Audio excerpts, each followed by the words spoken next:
유다서 13번째 말씀 듣는데요. 이 유다서를 이렇게 공부하고 말씀을 전하면서 느끼는 것은 이 유다는 왜 이 편지를 쓰는지 목적이 분명해요. 지금 우리가 두 가지만 이해하시면 되는데, 첫째는 이 거짓 교사들, 요즘식으로 말하면은 사이비 이단들, 가짜들, 이것들을 조심해라. 그리고 두 번째는 하나님의 백성들을 지켜라. 그 두 가지가 다 연결된 얘기고 사실은 섞어놓고 보면 같은 얘기예요. 지금 2000년이 지난 지금도 여전하거든요.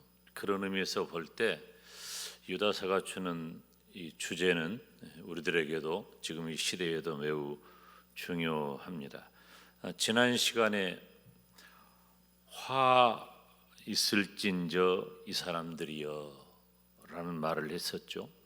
그 말은 그들에게는 화가 있을 것이다.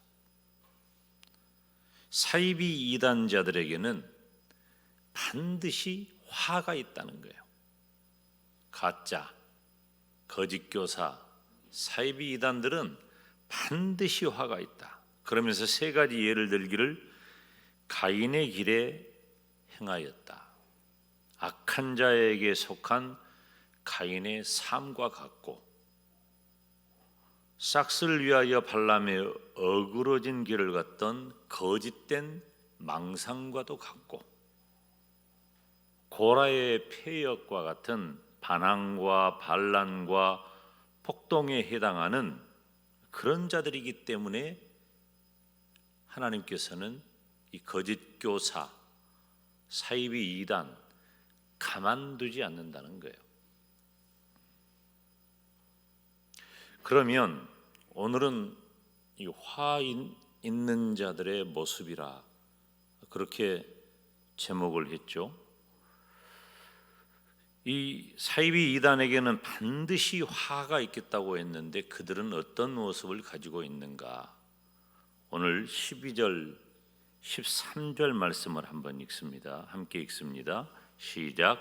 저희는 기탄 없이 너희와 함께 먹으니 너희 애찬의 암초요 자기 몸만 기르는 목자요 바람에 불려가는 물 없는 구름이요 죽것도 죽어 뿌리까지 뽑힌 열매 없는 가을나무요 자기의 수치의 거품을 뿜는 바다의 거친 물결이요 영원히 예비된 캄캄한 흑암에 들어갈 유리하는 별들이라. 아멘. 6가지예요. 지금 화 있는 자들의 6가지 모습을 12절 13절에 기록하는데요. 첫째, 너의 애찬의 암초라 그랬어요. 말씀을 보면 저희는 기탄 없이 너희와 함께 먹으니 너희 애찬의 암초라 그랬어요. 기탄 없이라고 하는 말은 두려움이 없이 대담하게 뻔뻔스럽게, 두려움 없이 대담하게까지는 뭐 그렇게 크게 부정적인 의미가 아닌데 뻔뻔스럽게 하는 것은 살짝 부정적인 의미가 있겠죠. 지금도 이 무슨 말이냐면은 지금도 이 거짓 교사들은 계속해서 아무 거리낌이 없이 성도들과 함께 먹고 즐거워한다는 거예요. 섞어서 함께 생활한다는 거예요. 애찬이 뭐예요? 애찬은 우리 초기 기독교회의 복된 모습입니다. 그러니까 사실 우리도 요즘 교회 식구들이 함께 식사하고 그럴 때 기도하면서 우리가 애찬을 나누게 하신 것을 감사한다, 그런 표현을 쓰잖아요. 그래서 이 애찬이라고 하는 단어는 우리 기독교에 굉장히 가까운 용어입니다. 애찬이라는 것은 서로 그냥 단순히 식사 한번 합시다 그런 정도가 아니라 서로의 호의와 관심을 불러일으키는 목적이 있어요. 그래서 밥만 단순히 먹는 게 아니라 친교의 식사예요. 제가 가끔 식사기도 할 때 음식도 나누고 사랑도 나누고 마음도 나누게 해주세요. 제가 가끔 그렇게 표현하면서 기도를 하거든요. 그게 애찬이라는 말이에요. 그런데 초대교회 때는 모일 때마다 이 애찬을 했어요. 우리들이 식사하는 일도 굉장히 중요해요. 식사하는 일도. 그런데 초대교회 성도들이 모일 때마다 모여서 서로 호의를 가지고 관심을 가지면서 서로 사랑의 식탁을 나누는 그런 친교의 식사, 교제의 식사의 자리에 이것들이 들어온 거예요. 거짓 교사들이 뻔뻔하게, 대담하게, 거리낌이 없이 함께 들어와 가지고 자기들도 우리하고 같은 식구인 양, 한 믿음을 가진 사람인 양 같이 밥을 먹는 거예요. 그런데 유다는 그런 거짓 교사에 대해서 암초라고 했어요. 암초. 이 암초는 이 바다 속이나 혹은 이 바다에 이 숨겨져 있는 그런 바위 덩어리 같은 거예요. 이 암초는 항해하는 배에 있어서는 치명적인 위험을 주는 요소예요. 왜냐하면 잘 몰라. 바닷물인지 바위인지 분간이 잘 안 가요. 물론 요즘은 최첨단의 기계를 가지고 이 항법을 운행을 하기 때문에 그런 위험 요소가 많이 줄어듭니다만은 지금도 가끔 암초에 걸려서 좌초하는 배가 있는 것을 봅니다. 수백 명에서 수천 명의 사상자를 낸 그런 외신들의 이야기도 암초에 걸린 거예요. 암초는 왜 걸릴까요? 피해가면 되지. 분간이 안 되는 거예요. 바닷물인지 바위가 있는지 분간이 안 되기 때문에 지나가다가 암초에 걸려서 배가 좌초되는 것입니다. 그런데 이 애찬하는 자리에 들어와서 두려움도 없고 대담하고 뻔뻔하게 함께 교제하고 함께 식탁을 나누는 그 거짓 교사들은 암초와도 같아서 예수 그리스도의 사랑 속에서 진실한 교제를 해야 할 그 성도들 사이에 몰래 들어온 이 영적인 암초와 같다는 거예요. 그래서 언제 어느 순간에 성도들을 영적으로 해치는 그런 역할을 하고 만다는 것입니다. 그래서 이 화 있는 자들의 모습 첫 번째로 유다는 애찬의 암초와도 같다. 함께 교제한다고 함께 식탁을 나눈다고 하지만 그들 중에 암초와도 같은 거짓 교사들이 숨겨져 있다는 것입니다. 그러니까 초대교회 시절에 이 거짓 교사들의 역할이 얼마나 강력했는지를 알 수가 있죠. 지금 이 시대에도 마찬가지예요. 예수님을 믿는 성도들과 함께 교제하면서 그 믿음이 있는 사람인 것처럼 들어와 여기 있는 말씀처럼 기탄 없이 거리낌 없이 대담하게 뻔뻔스럽게 함께 지내. 그러나 언제 돌변해서 우리 믿음의 항해를 좌초시키는 암초가 될는지 모른다는 것입니다. 두 번째로 자기 몸만 기르는 목자요 그랬어요. 사실 애찬이라는 단어도 너무 귀하고 복되고 좋은 용어죠. 목자라는 단어는 우리 기독교에 있어서 매우 상징적인 단어입니다. 목자라는 단어는 너무 좋은 단어죠. 목자가 하는 일은 양을 보살피고 기르는 일이에요. 우리가 양을 친다 그러잖아요. 그건 양을 돌본다는 말이에요. 그러니까 양에게 있어서 목자의 역할이라고 하는 것은 상상하는 것 이상이죠.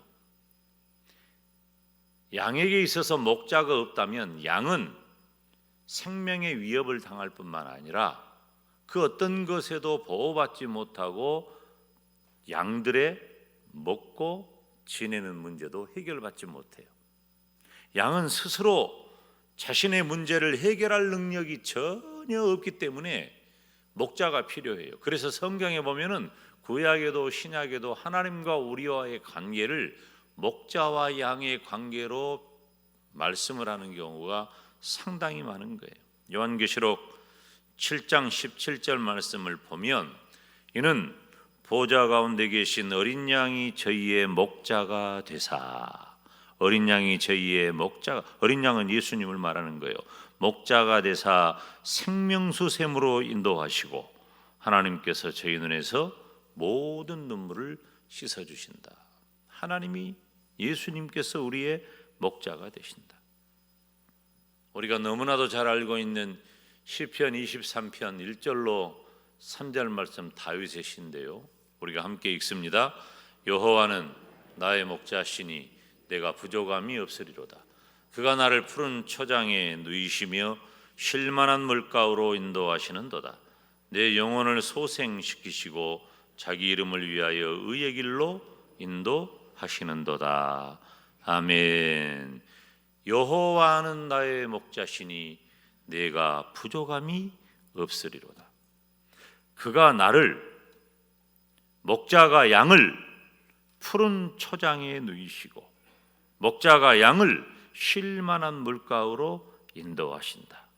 목자는 양을 소생시키고 자기 이름을 위하여 의의 길로 인도하신다. 목자의 역할이라고 하는 것이 얼마나 중요하고 절실하고 절대적인지 모릅니다. 목자의 역할은 오직 양을 위해 있는 거예요. 심지어 목자는 양을 위하여 자기의 생명도 버려요.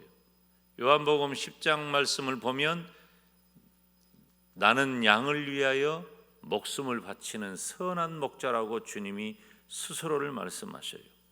그리고 요한복음 10장 9절 10절 말씀을 보면, 자, 우리가 함께 읽습니다. 내가 문이니 누구든지 나로 말미암아 들어가면 구원을 얻고 또는 들어가며 나오며 꼴을 얻으리라. 도적이 오는 것은 도적질하고 죽이고 멸망시키려는 것뿐이요 내가 온 것은 양으로 생명을 얻게 하고 더 풍성히 얻게 하려는 것이라. 아멘. 양의 역할이, 이 목자의 역할이 뭐예요? 목자의 관심, 목자가 해야 할 일, 목자의 역할은 오직 양에게 있어요. 양을 위해 있는 거예요. 그런데 거짓 교사는 자신들만 살찌고 보호한다는 거예요. 자기 몸만 기르는 목자다. 그러니까 목자가 아니죠. 거짓 교사들은 양들을 해치기 위해 들어온, 요한복음 10장 10절식으로 말씀드리면 도적질하고 강도질하기에 들어온 거짓 목자라는 거예요. 사랑하는 여러분, 얼마 전에 어떤 신문을 보면서 제 아내가 그런 얘기를 해요. 이 박옥수가 누구냐, 그런 얘기를 해요. 박옥수는 목사라고도 안 불러요. 박옥수는 구원파 이단의 몇 갈래 중에 하나예요. 세 갈래, 우리나라 국내 구원파의 세 갈래 가운데 하나인데, 이 박옥수 계열은요, 이 박옥수라고 하는 이 절대적인 그 역할을 가진 이 사람은 이 세계 유수한 곳의 광고판에 다 내놓습니다. 우리나라에도 그러고 신문에도 그러고 심지어 어떤 일가지 신문하고 대담을 했더라고. 그래서 제 아내가 이 신문 안 봐야 쓰겠네 그러더라고요. 여러분, 이 사이비 이단들이 하는 일을 보면은 정말 그들이 목자처럼 위장해서 하는 경우를 많이 봐요. 근데 또 참 희한한 것은 그렇게 따른다. 그리고 이단들은 왜 이렇게 돈이 많냐? 이단들은 돈이 많냐? 자기 몸만 기르기 때문에 그래. 자기 몸만 기르기 때문에.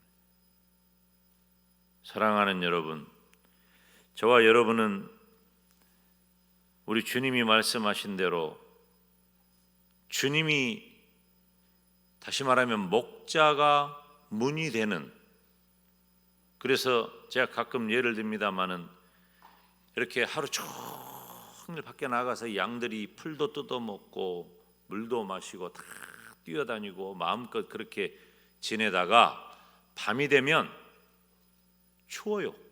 중동 지역은 밤이 되면 춥습니다.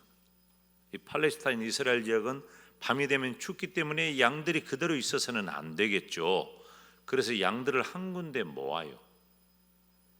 양들을 한 군데 모아가지고 서로가 서로의 체온을 이렇게 함께 하면서 밤을 지내는 거예요. 그래서 양의 우리 속으로 이렇게 다 집어넣는데 그 양들이 들어가는 문이 누구냐면은 목자가 되는 거예요. 양들을 다 집어넣고 목자가 그 사이에 길게 눕거나 혹은 걸터 앉아서 거기서 목자는 차는 거예요.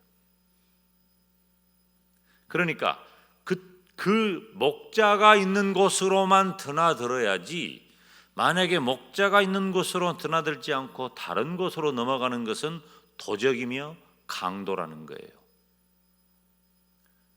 양은 문이 되는 목자를 통해서만 드나들어야 되는 거예요. 예수님을 믿는 성도는 오직 목자 되신 예수 그리스도 안에 거해야 되는 거예요. 그리고 적용적으로 말씀을 드리면 우리 주님께서 성도들을 위하여 교회의 위임한 죄종을 통해 전해지는 말씀의 꼴만 먹고 살아야 되는 거예요. 딴 데만 뺏기면 안 돼요. 화 있는 자들의 모습은 첫째, 애찬의 암초와 같다. 두 번째, 자기 몸만 기르는 목자와 같다. 세 번째는 바람에 불려가는 물 없는 구름이라 그랬어요. 구름의 특징이 뭐예요? 구름의 특징, 요즘 비가 많이, 오늘 눈이 좀 와서 그러는데, 근데 눈이 또 절묘하게 오기는 왔어. 어제 탁 김장 끝나고 나니까 하나님이 참 너무 감사하다. 새벽에 하나님 감사합니다 하면서 집에서 나왔는데 이 구름은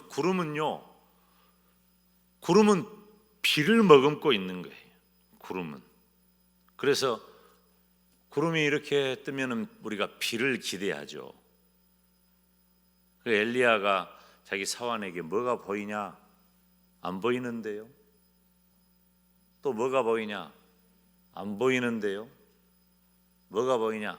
자기 손바닥만한 구름이 보입니다. 그 구름이 보이는 건 뭐예요? 구름이 보이는 것은 그 구름이 머금고 있는 물을 내려보내는 비를 생각을 하는 거죠. 그런데 이 거짓 교사들은 자기들이 가르치는 것이 진리인 것처럼 떠들어대 마치 비가 내릴 것과 같은 구름인 양 보이지만, 이 거짓 교사들은 바람이 불면 아무 목적 없이 이리저리 옮겨다니기만 하고 실제로는 비를 내리지 않는 무익한 구름과도 같다는 거예요. 물론 우리들은 그런 모습을, 그런 구름을 보면서 감탄하기도 하고 아름답다고도 하고, 어떤 사람은 노래도 만들고 그림도 그리고 어떤 사람은 시도 쓰고 그렇게 하겠지만, 구름의 역할이 단순히 그렇게 우리들이 감상하고 좋아하는 정도가 아니라, 구름의 역할이, 그리고 실제적으로 구름이 비를 내리는 것이기 때문에 비를 기다려. 그런데 이 거짓 교사들은 비 내려주지 않는 구름과도 같다는 거예요. 자기들이 진리라고 아무리 떠들어대도 내용이 없어. 가짜, 거짓이라는 말이에요. 바람에 불려가는 물 없는 구름이요. 어쩌면 표현도 이렇게 잘했는지 몰라요. 이 거짓 교사들, 화 있는 자들의 모습입니다. 화 있는 자들의 모습 네 번째는 죽고 또 죽어 뿌리까지 뽑힌 열매 없는 가을나무다. 지금 계절이 이 계절이죠. 죽고 또 죽어 뿌리까지 뽑혔다. 나무 죽어버렸다 그 말이에요. 나무처럼 보이지만 죽은 나무다. 그래서 거짓 교사 이단은 죽은 것과 마찬가지라 그 말이에요. 죽은 것과 마찬가지다. 완전히 뿌리째 뽑혀져서 더 이상 존재하지 않는 것과 같다. 나무처럼 보이냐? 죽고 또 죽어버린 것이다. 뿌리까지 뽑혀진 것이다. 그러니 그것은 열매를 기대할 수 없다. 다시 말하면 더 이상 존재하지도 않는 가짜라는 거예요. 이 거짓 교사는. 따라서 합시다. 가짜. 그래서 사이비예요. 사이비. 그래서 사이비. 사랑하는 여러분, 우리들은 눈에 보이는 이 허상이 실제인지 아닌지를 잘 구별하지 못할 때가 많아요. 그래서 거짓 교사인 거예요. 교사와 같아. 거짓 선지자, 선지자와 같아요. 이단, 그래서 다르리 끝단이에요. 이 이단들을 보면은요, 그럴듯한 경우가 상당히 많은 게 쉽게 구별이 안 될 때가 많아요. 진리적으로도 교묘하게 바꾸는 거죠. 그런데 실상은 그들이 죽고 또 죽어 완전히 죽어버린 거예요. 뿌리까지 뽑힌 거예요. 아무것도 존재하지 않아요. 그들이 진리를 말하는 것처럼 보이지만 내용은 아무것도 없는 다 죽어버린 것들이다 그 말이에요. 화 있는 자들의 모습. 첫째, 애찬의 암초요. 둘째, 자기 몸만 기르는 목자요. 셋째, 물 없는 구름이고, 네 번째, 열매 없는 가을나무다. 이제 다 끝났어. 죽어버렸어. 다섯 번째, 거품을 뿜는 바다에 거친 물결이라 그랬습니다. 이 거품은 수치스러운 모습을 말하는 겁니다. 그래서 그 수치스러운 모습으로 멋대로 행동하는 그런 야만적인 모습을 거품을 뿜는 바다에 거친 물결이라고 합니다. 여러분, 바다에 거친 물결이 뿜어내는 거품이 무슨 유익이 있어요? 무슨 내용이 있어요? 바다에 그 거친 물결이 뿜어내는 그 거품, 아무 의미가 없다는 거예요.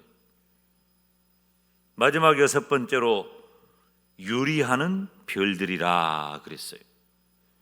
유리하는 별들은 여기 오늘 본문의 말씀을 보니까 영원히 예비된 캄캄한 흑암에 돌아갈 유리하는 별들이다 그랬습니다.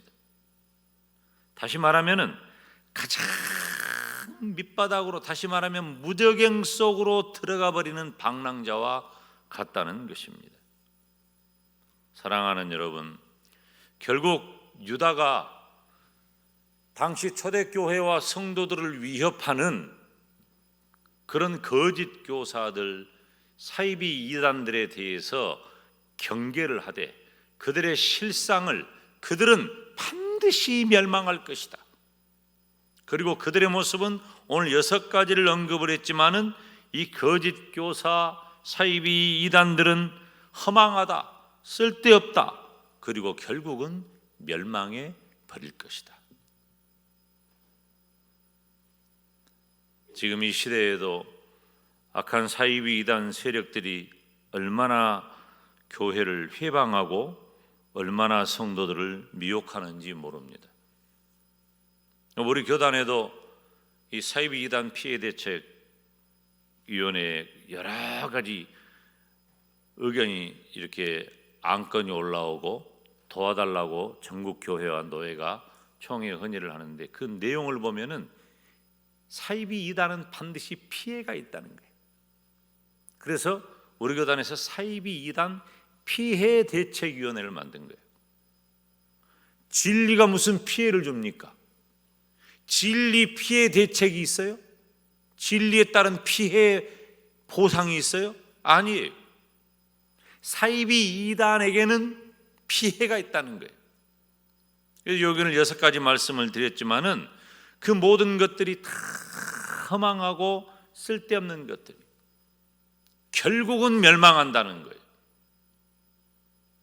이 땅에 세워진 모든 교회는 이단을 경계하고 그리고 성도들도 미혹되지 말아야 돼. 제가 지난주에도 가서 설교하면서 그런 얘기를 했는데 제발 하지 말라는 것은 안 해야 된다.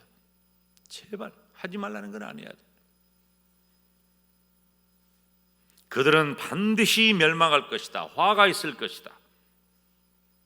그리고 그들은 결과적으로 허망하고 쓸데없는 모습을 가졌기 때문에 멸망의 길로 갈 수밖에 없다는 사실을 깨닫고 언제나 우리 자신을 하나님의 말씀인 진리 안에만 거하는 저와 여러분이 되시기를 주님의 이름으로 축원합니다.